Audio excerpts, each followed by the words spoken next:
Kan? Pangan dulu. Macam tak tahu lah kerja aku. Jom. Belakang. Tempat api. Dekat nama. Buat ni.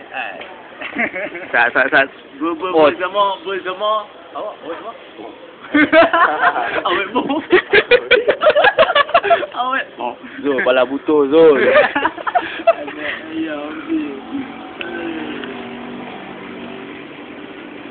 Kami berada sekarang di tempat pergi kerja. Okey apa? Okey apa?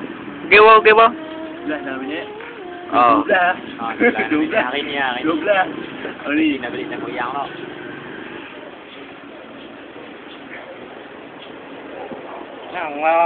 Cerita. Bawa. Kata-kata tu tu. Kenalkan diri, serikat dah. Zul, hang gila Zul. Zul, hang gila Zul. Pergi yo tamat. Kami pergi makan ni. Rokok banyak. Rokok berkata-kata. Tengok motor tak siap tengok motor. Mulai tahu lah ni. Mulai tahu lah. Belah ni. Ni motor pergi. Macam tu kan dia. Gila sikit.